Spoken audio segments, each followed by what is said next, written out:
തമിഴ്നാട് നമ്മൾ നോക്കിക്കഴിഞ്ഞാൽ തമിഴ്നാട്ടിലെ ആ പ്രവചനം എന്നൊക്കെ പറയുന്നത് എനിക്ക് തോന്നുന്നു തമിഴ്നാട്ടിൽ വന്നാൽ ചിലപ്പോൾ ഒരു സീറ്റോ രണ്ട് സീറ്റോ എങ്ങാണം ആയിരിക്കും അങ്ങേയറ്റം ഈ ഇന്ത്യ സഖ്യത്തിന് നഷ്ടപ്പെടുന്നത്. കാരണം ഡി എം കെയുടെ സീറ്റുകളാണ് അതെല്ലാം. അപ്പോൾ അവിടെ അത്രത്തോളം അവർക്ക് ഒരിക്കലും അണ്ണാ ഡി എം കെക്കോ അല്ലെങ്കിൽ അവിടെ ഈ എൻ ഡി എക്കോ ഒന്നും ഒരു ഒരു സ്കോപ്പും ഉള്ളതായിട്ട് എനിക്ക് തോന്നുന്നില്ല. എനിക്കറിയില്ല, ഏതായാലും ഇല്ലെന്നുള്ളതാണ് ഞാൻ മനസ്സിലാക്കി വെച്ചേക്കുന്നത്. കാരണം തമിഴ്നാട്ടിൽ അതേപോലെ അത്ര നല്ല രീതിയിലുള്ളൊരു ഭരണം സ്റ്റാലിൻ കാഴ്ചവെച്ചുകൊണ്ടിരിക്കുകയാണ്. ഒന്നും പറയാൻ ഒക്കത്തില്ല സ്റ്റാലിനെ. അപ്പോൾ ആ രീതിയിലുള്ളതാണ് അദ്ദേഹത്തിൻ്റെ അവിടുത്തെ ഭരണം. അതുപോലെ ജനങ്ങൾക്ക് വേണ്ടിയുള്ള സേവനങ്ങൾ എല്ലാം നടത്തിക്കൊണ്ടിരിക്കുകയാണ്. പിന്നെ ബാക്കിയുള്ള മറ്റ് സംസ്ഥാനങ്ങൾ, ഇപ്പോൾ കർണാടക എന്ന് പറഞ്ഞു കഴിഞ്ഞാൽ ഇപ്പോൾ കോൺഗ്രസ് ഭരിക്കുന്ന സംസ്ഥാനമാണ് കർണാടക. അവിടെ ഈ കർണാടകത്തിൽ രണ്ടോ മൂന്നോ സീറ്റൊക്കെയാണ് ഇപ്പോൾ ഈ ഇന്ത്യ മുന്നണിക്ക് പറഞ്ഞേക്കുന്നത്. എനിക്കത് ഞാൻ അവിടെ ബാംഗ്ലൂർ പോയി അല്ലെങ്കിൽ കർണാടകത്തിൽ പോയി ഞാൻ പ്രവർത്തിച്ചിട്ടില്ലാത്തതുകൊണ്ട് എനിക്ക് പറയാൻ പറ്റുന്നില്ല. മാധ്യമങ്ങളിൽ നിന്നൊക്കെ മനസ്സിലാവുന്നതും അതുമൊക്കെ എനിക്ക് തോന്നുന്നില്ല ഇത്രത്തോളം വലിയൊരു തിരിച്ചടി അവിടെ ഇന്ത്യ മുന്നണിക്ക് ഉണ്ടാവും എന്നെനിക്ക് തോന്നുന്നില്ല. പിന്നെ അറിയാൻ പറ്റുന്നില്ല, കാരണം അവരുടെ ഒരു വളരെ പ്രസ്റ്റീജിയസ് ആയിട്ടുള്ള ബി ജെ പിയുടെ ഒരു വളരെ പ്രസ്റ്റീജിയസ് ആയിട്ടുള്ള ഒരു സംസ്ഥാനം, അവരത് ആ രീതിയിൽ കാണുന്ന ഒരു സംസ്ഥാനമാണ് ഈ പറയുന്ന കർണാടക.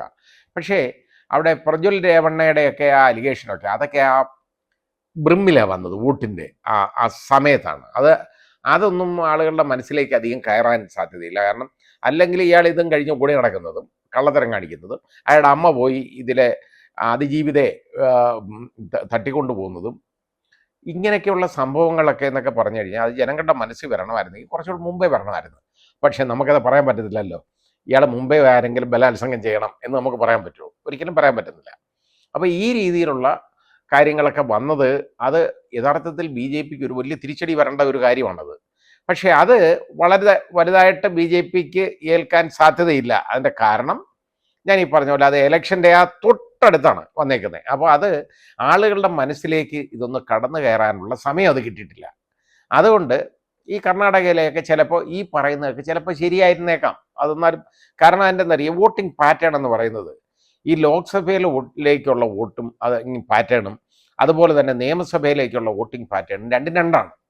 കാരണം ആളുകളുടെ മനസ്സിൽ ഈ നിയമസഭയിലെന്ന് പറഞ്ഞു കഴിഞ്ഞാൽ വീടാന്തരം കയറി ഇറങ്ങി എല്ലാവരും വലിയ പ്രവർത്തനങ്ങളൊക്കെ നടത്തും. പക്ഷേ ലോക്സഭയെ സംബന്ധിച്ചിടത്തോളം അങ്ങനെ ചെയ്യാൻ ഒക്കത്തില്ല. വലിയൊരു മണ്ഡലമല്ലേ അത്, ഒരുപാട് നിയമസഭാ മണ്ഡലങ്ങൾ ഉൾക്കൊള്ളുന്ന മണ്ഡലമാണ്. അപ്പോൾ അങ്ങനെ വരുന്ന ഉടനെ ഈ വീടാന്തരം കയറിയുള്ള പ്രവർത്തനമൊന്നുമില്ല. ഒന്ന് പറയുകയോ ഇതൊക്കെ ചെയ്യും, വല്ല പരസ്യം കൊടുക്കാനോ ഇതൊക്കെ വല്ല ഈ പോസ്റ്റർ ഒട്ടിച്ചോ ഒക്കെ ഉള്ള കാര്യങ്ങളേ നടക്കുള്ളൂ. അപ്പോൾ അത് കാരണം നമുക്ക് ഇതിനെക്കുറിച്ചൊന്നും പറയാൻ പറ്റുന്നില്ല. ഇവരെങ്ങനെ ഇതിനകത്ത് കർണാടകയിലെ ഇത്രയും എല്ലാവരും ഏതാണ്ട് ഈ പറഞ്ഞേക്കുന്നത് ഞാൻ പത്രത്തിൽ നിന്ന് കാണുന്നത് എല്ലാവർക്കും ഏതാണ്ട് എല്ലാവരും പ്രവചിച്ചേക്കുന്നത് ഈ ഇതുപോലെ തന്നെ എൻ ഡി എക്ക് കിട്ടുമെന്നാണ്. പക്ഷേ എനിക്കതൊരു അത്രത്തോളം വലിയ മുന്നേറ്റം കർണാടകയിൽ ഉണ്ടാക്കും എന്ന് ഞാൻ വിശ്വസിക്കുന്നില്ല. പിന്നെ മഹാരാഷ്ട്രയിലെ പ്രവചനം ഏതാണ്ട് ശരിയാണെന്ന് കണ്ടിട്ട് തോന്നുന്നുണ്ട് കേട്ടോ. അത് എനിക്ക് അങ്ങനെയാണ് തോന്നുന്നത്. അതിനെക്കുറിച്ച് ഹരിയാന പ്രവചനം ഞാൻ വിശ്വസിക്കുന്നില്ല. കാരണം അത് ഇന്ത്യ മുന്നണി അവിടെ നേട്ടം ഉണ്ടാക്കും എന്ന് തന്നെയാണ് എൻ്റെ. കാരണം കർഷക പ്രക്ഷോഭം ഒക്കെ ഉണ്ടായത് അത്രത്തോളം മറന്നു കളയാനുള്ള ഒരു സാഹചര്യം അവർക്കായിട്ടില്ല എന്നെനിക്ക് തോന്നുന്നു. ഇപ്പോഴും നടന്നുകൊണ്ടിരിക്കുകയാണ്.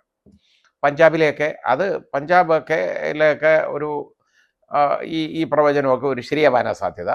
പക്ഷേ അതിനും കൂടുതൽ ഇന്ത്യ മുന്നണിക്ക് വരും എന്നാണ് എനിക്കതിൽ നിന്ന് തോന്നുന്നത്.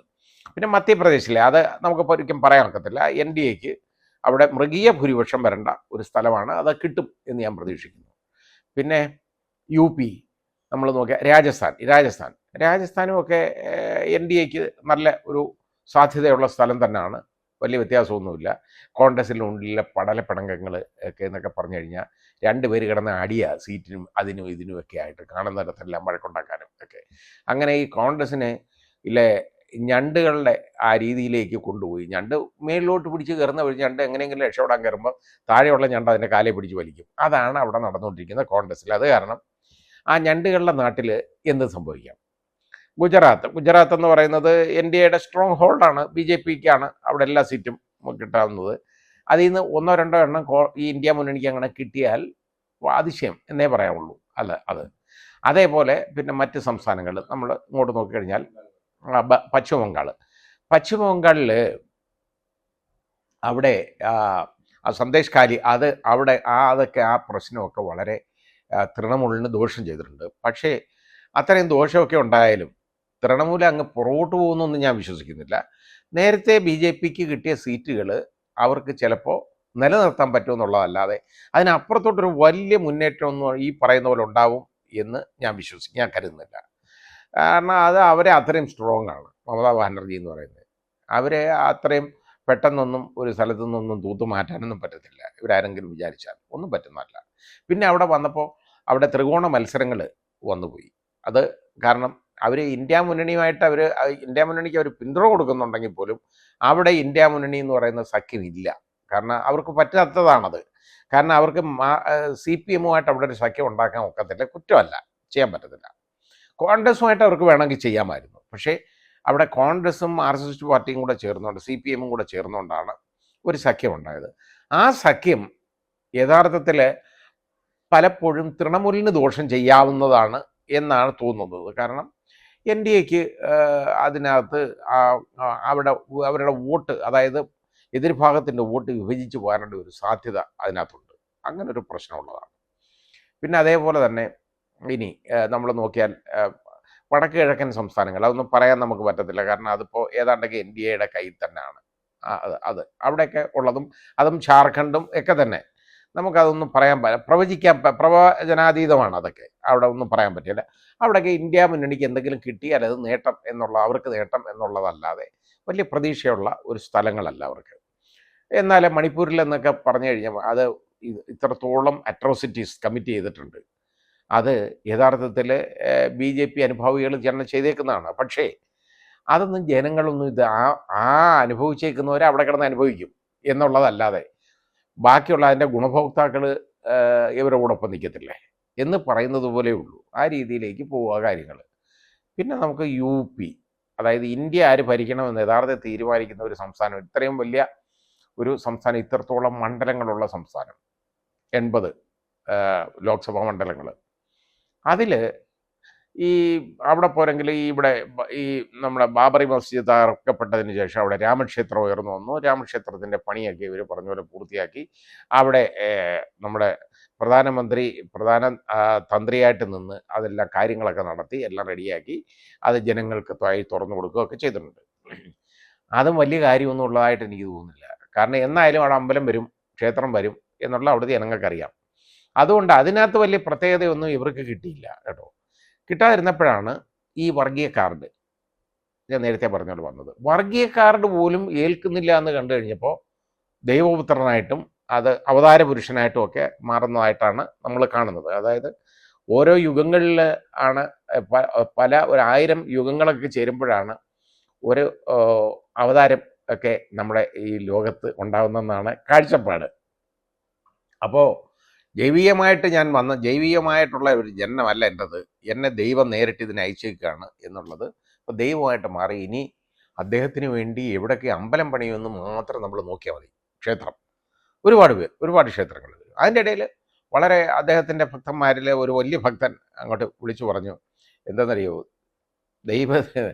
ദൈവം അദ്ദേഹത്തിൻ്റെ, അതായത് നമ്മുടെ ബഹുമാന്യനായ നമ്മുടെ പ്രധാനമന്ത്രി ശ്രീ നരേന്ദ്രമോദിയുടെ അദ്ദേഹത്തിൻ്റെ അനുയായിയാണ് ഒരു ദൈവം എന്നുള്ളത് അവിടെ വിളിച്ചു പറഞ്ഞാണ് വലിയ പ്രശ്നമായതാണ്. എന്താണെന്നൊന്നും ഞാൻ പറയുന്നില്ല. അപ്പോൾ അവതാരം ആയിട്ട് അദ്ദേഹം മാറുകയാണ്. ഇനി അവതാരമായിട്ട് മാറിക്കഴിഞ്ഞതിന് ശേഷം ഉണ്ടല്ലോ വളരെ കാൽക്കുലേറ്റഡ് ആണ് അടുത്ത ഒരു അറ്റംപ്റ്റ്. അതായത് നമ്മളെ മഹാത്മാഗാന്ധി, ലോകം മുഴുവൻ അറിയപ്പെടുന്ന ആളാണ് അദ്ദേഹം. മഹാത്മാഗാന്ധിയെ ലോകം അറിയുന്നത് മഹാത്മാഗാന്ധിയുടെ പ്രവൃത്തികളിലൂടെയും അദ്ദേഹത്തിൻ്റെ ആശയങ്ങളിലൂടെയും അദ്ദേഹത്തിൻ്റെ ജീവിതത്തിലൂടെയുമാണ്. അതെ, ശരി. ഇതങ്ങ് ചെയ്തിട്ട് ഇതങ്ങ് മാറ്റിയാൽ മതി കേട്ടോ. ഈ ദൈവമൊക്കെ പറഞ്ഞു തരുന്നോട്ടെ, കുഴപ്പമില്ല. അത് കഴിഞ്ഞിട്ട് അപ്പോൾ ഇത് നമ്മൾ നോക്കിക്കാണുമ്പോൾ ഈ രീതിയിലൊക്കെയുള്ള പ്രവർത്തനങ്ങളും ഒക്കെ ഇലക്ഷൻ ഉണ്ടായി. സാധാരണഗതിയിൽ ഇങ്ങനെയൊക്കെ ഒരാൾ വിളിച്ചു പറയുമ്പോൾ അത് ഈ തലയിൽ കയറ്റാനായിട്ട് ബോധമുള്ളവർ യഥാർത്ഥത്തിൽ തയ്യാറാവാറില്ല. പക്ഷേ ഇതൊന്നും നമ്മൾ പറയുന്നത് പോലല്ല. ഇതൊന്നും ഇതിനകത്തെക്കുറിച്ച് ചിന്തിക്കാത്ത ആളുകളും ബ്ലൈൻഡായിട്ട്, അതായത് അന്ധമായിട്ട് അതിന് പുറകെ നടന്ന ആശയങ്ങൾ അതാണ് ഇതാണ് എന്ന് പറഞ്ഞ് നടക്കുന്ന ആളുകളും ഒക്കെ ആ അന്ധത്വം ഉണ്ടല്ലോ അതിനകത്ത്, അത് ആ രീതിയിലേക്ക് അവർ മാറും. കുറ്റമല്ല. അപ്പോൾ അങ്ങനെ വരുന്ന ഒരുപാട് ജനങ്ങളുണ്ട്. അതുകൊണ്ട് യു പിയിലെയൊക്കെ സംബന്ധിച്ചിടത്തോളം ഇത് എൻ ഡി എക്ക് വലിയ നഷ്ടമൊന്നും ഉണ്ടാവും എന്ന് ഞാൻ വിശ്വസിക്കുന്നില്ല. പക്ഷേ നഷ്ടം ഉണ്ടാവും എന്നുള്ളത്, നേരത്തെ അവർക്ക് കിട്ടിയിരുന്ന സീറ്റുകൾ അവിടുന്ന് ഒരിക്കലും ലഭിക്കില്ല എന്ന് തന്നെ നമ്മൾ കണക്കാക്കണം. കുറേ സീറ്റുകൾ നഷ്ടപ്പെടും.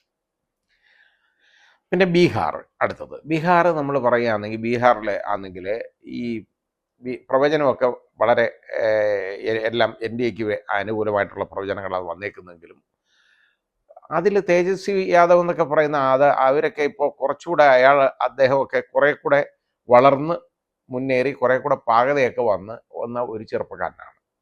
അപ്പോൾ അദ്ദേഹത്തിനൊന്നും ഒന്നും കിട്ടുന്നില്ല എന്നൊന്നും പറഞ്ഞാലൊന്നും കാര്യം ശരിയാവുമെന്ന് എനിക്ക് തോന്നുന്നില്ല. അത് ആ പ്രവചനം തെറ്റായിട്ടേ എനിക്ക് തോന്നിയിട്ടുള്ളൂ. പിന്നെ ഇത് നമ്മുടെ ബാക്കി മുഴുവൻ ഒന്ന് നോക്കിക്കോളൂ. ഇതെല്ലാം കൂടെ നമ്മളൊന്ന് ഒരാകെ ഒന്ന് വിലയിരുത്തി കഴിഞ്ഞാൽ ബി ജെ പി അധികാരത്തിൽ വരില്ല എന്ന് ഞാൻ ഒരിക്കലും പറയുന്നില്ല. അധികാരത്തിൽ ബി ജെ പിക്ക് വരാനാണ് സാധ്യത കൂടുതൽ ഉള്ളത്. പക്ഷേ ഈ പറയുന്ന പോലുള്ള ഭൂരിപക്ഷം ഒന്നും കിട്ടത്തില്ല. ഈ മൃഗീയമായ ഭൂരിപക്ഷം, ഈ 400 സീറ്റൊന്നും കിട്ടുമെന്ന് ഞാൻ പ്രതീക്ഷിക്കുന്നില്ല എൻ ഡി എക്ക്. പക്ഷേ അവർ അധികാരത്തിൽ വരാവുന്നതിന് ഏറ്റവും സ്കോപ്പുള്ളത് എൻ ഡി എക്ക് തന്നെയാണ്. പക്ഷേ അവിടെ ശക്തമായ ഒരു പ്രതിപക്ഷം ഉണ്ടാകും എന്ന് ഞാൻ വിശ്വസിക്കുന്നു. അതാണ് വേണ്ടതും. അതായത് നമ്മുടെ ജനാധിപത്യത്തിൽ ഏറ്റവും വേണ്ടത് എന്ന് പറയുന്നത് വളരെ ബലവത്തായ ശക്തമായ ഒരു പ്രതിപക്ഷമാണ് വേണ്ടത്. കാരണം അവർ ഓരോ കാര്യങ്ങളും ചോദ്യങ്ങൾ ചോദിക്കും, അത് ചോദിക്കണം. അല്ലാതെ അത് വളരെ എണ്ണത്തിൽ കുറഞ്ഞു പോയാൽ ഒരിക്കലും ജനാധിപത്യം അവിടെ പുലരില്ല. ആ ജനാധിപത്യം ഏകാധിപത്യത്തിലേക്കും സ്വേച്ഛാധിപത്യത്തിലേക്കും വഴിതെളിക്കും. അങ്ങനൊരു സാധ്യതയാണ് നമ്മൾ കാണുന്നത്, അല്ലാതെ കാണേണ്ടത്. അതുകൊണ്ട് എൻ്റെ ആഗ്രഹം എന്ന് പറയുന്നത് ഒരു ശരിയായ പ്രതിപക്ഷം, ശക്തമായ ഒരു പ്രതിപക്ഷം വേണം എന്നുള്ളതാണ്. ഭരണപക്ഷത്തോട് കിടപിടിച്ച് നിൽക്കാൻ കഴിവുള്ള ഒരു പ്രതിപക്ഷം വേണം. എങ്കിൽ മാത്രമേ നമ്മുടെ രാജ്യത്തിന് ശരിയായ വികസനം ഉണ്ടാവുള്ളൂ.